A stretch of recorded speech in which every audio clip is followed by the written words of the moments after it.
Hello, welcome to the day of your salvation. Uh, uh, just kidding. Well, not really. Um, Welcome to another segment of Spiritology, the power of Spiritology. And I decided to do today's little talk um, actually from a topic in the Bible. And it's about salvation. And I'm going to read from the book of Second Corinthians chapter 6, verse 2. And I'm going to read it real quick, and then we'll talk about it for a little bit. Um, Again, Second Corinthians chapter 6, verse 2.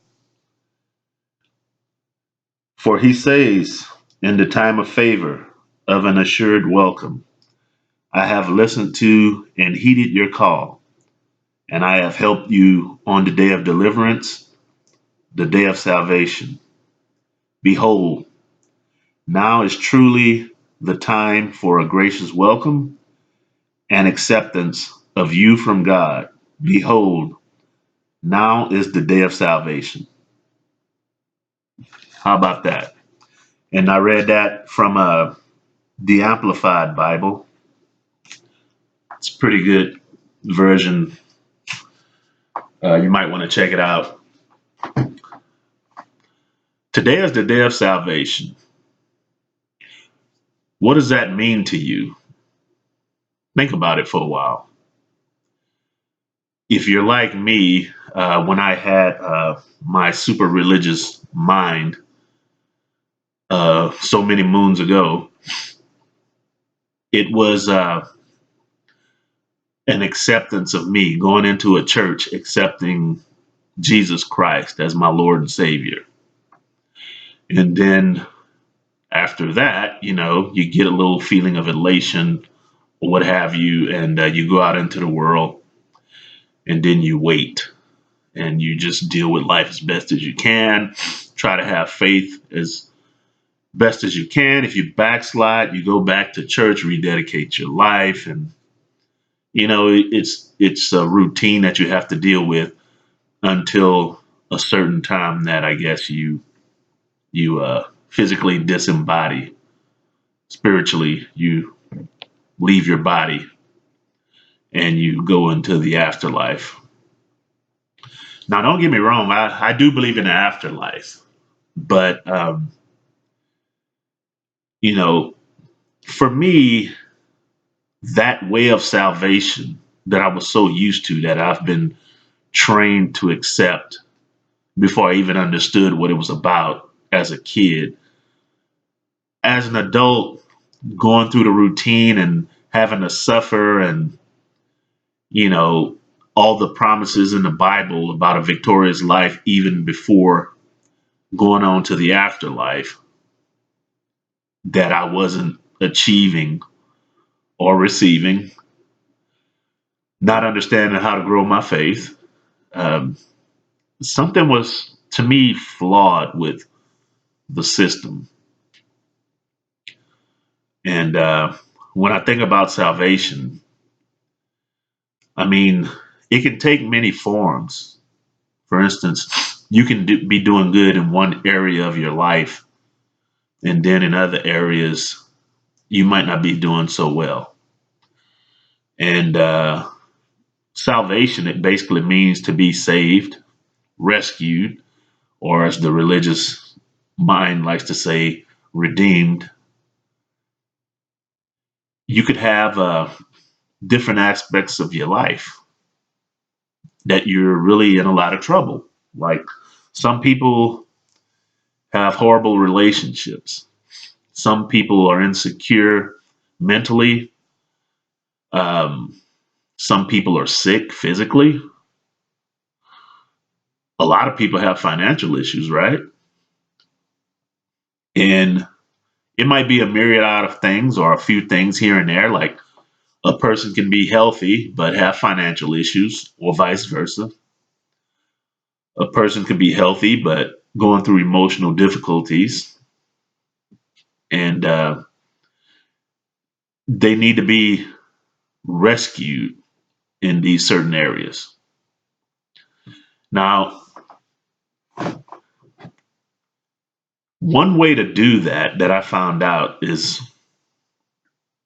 decide or, just figure out what do you really need help with the most. I remember once upon a time when I wanted to get my finances in order, and I was wondering how that would happen. I really could not see a way, but those days are behind me now. I'm doing all right. And I actually did it by visualization, and it helped me out a lot. The thing about visualization is that when you visualize, you're always doing it in the present tense. You're not thinking about a distant future. It's like you're planting a seed in your mind, and that seed is present tense. And if you visualize correctly, you can actually dispense with a lot of negativity in your mind. But again, if you do it correctly, I know I used to struggle with visualization. And then when I figured out why, or it was revealed to me why I struggled, I ceased to struggle with it. As a matter of fact, I made a plan to buy a house. I visualized, and it came into fruition. When I started the process, it was about, 10 years ago, maybe. Yeah, about 10 years ago. I wanted to buy a house because the prices of apartments were super ridiculous. And I know it sounds cliche, but I kid you not. I gave myself 3 months. And the reason I did that was because my apartment lease was going to be up in 3 months. And was kind of interesting. And I think it was God in action, God nudging me to go for it. When that third month came, it was like 3 months before I had to renew my lease. The landlord actually sent letters out to people whose lease was up at the time period mine was going to be up. And it was like probably 2.5 months when my lease would be up. And the landlord sent the letter out saying, either renew now or we're going to expect you to move. And I'm like, no, really? They typically give a 30-day notice. Within 30 days, you decide to renew or they expect you to move or you start living there on a month to month basis with a higher rent. And at first it upset me, but I was like, you know what? This might be a sign since I set this goal in mind. And I said I was going to have a house within 3 months. So what did I do? I found a realtor, and this person would drive me around. We're looking at houses and whatnot. And I was like, man, these freaking too expensive, man. And I'm thinking, this is not going to work because the houses, especially in this era, were so freaking expensive. It was ridiculous. And it's like I couldn't afford a house at that time. But something interesting happened. I did not renew the lease. And I didn't even give up on my vision of wanting to have a house. Actually kept visualizing seeing me in a house. And then one day, out of the blue, it was like that final month. I don't know. I was like 10 days in that final month or something like that. And I was going to my girlfriend's house at the time. And I drove by a subdivision and I had not seen that subdivision before. It was new. And I decided to ride through it. And they were brand new houses. And so they had a little office set up. And I went and talked to the sales lady there. And she told me how much these houses were. And I did a little research. And it was a reputable builder. And man, when I found out the price, it blew me away. I bought me a house at the money that I was making at the time, affording it comfortably, easily as I had the apartment. And I thank God for that. I write about that in full detail in my book, As a Man Believeth. It's on sale, Amazon.com, Amazon Books by Dario Thomas. And I write about that and some other manifestations that I did. And it's pretty amazing, folks. It's almost like magic. What do you need help with? What is your particular area of life that you need salvation today? Today is the day of salvation. And you can visualize it, but you got to do it right. And let me explain to you what I mean by that. The way I see it, the way Spiritology teaches, there are two types of visualizations. One is productive and one is destructive.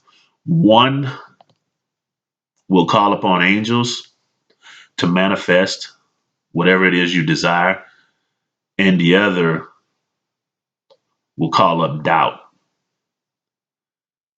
and cause you to be a hindrance to yourself. And possibly, when you visualize what you want, you could possibly make your situation worse than what it was from the beginning. And I think a lot of people do this. I think a lot of people, they talk about visualization just like they talk about faith. Oh, you got to trust and believe. You got to have faith, and they get excited. But at the end of the day, they can't pull it off consistently. It's just a fantasy, and that's also what I want to talk about. Visualization, true visualization, as opposed to mindless fantasy. Again, you got to visualize correctly. And what that means is that your vision has to come from your spirit. Most people fail to manifest what they try to visualize is because they're visualizing from the platform of their ego, which is a shadow self. And that's where all your doubt lives. Your doubt, all the negativity, it lives within the shadow energy of the ego. And a lot of people, they visualize from that platform. And what it amounts to is just time wasting fantasy, fantasizing. But if you visualize from the spirit, which is the real creator within you anyway, you infuse spiritual energy into that vision. And that vision turns into a seed, gets planted into your mind, and nothing can stop it from manifesting. But you got to understand what platform you're igniting your vision from. If you're casting shadow energy on your vision, it won't manifest. But if you infuse your vision with light, then you're on your way. Salvation is yours. It's assured. You can be redeemed no matter what area of life you're suffering, mentally, physically, financially, emotionally, relationship. If you learn how to infuse true light into your vision, that's all you need to do. God and his angels will do the rest of the work. And the power of spiritology, this book right here, can show you the difference, tell you the difference between visualizing from your spirit self or your shadow self, your lower self.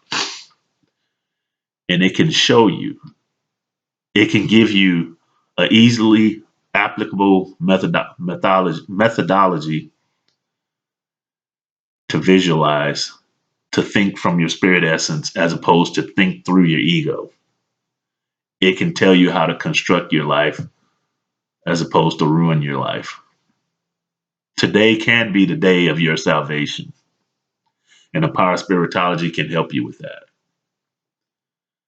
Anyway, thank you for listening. God bless.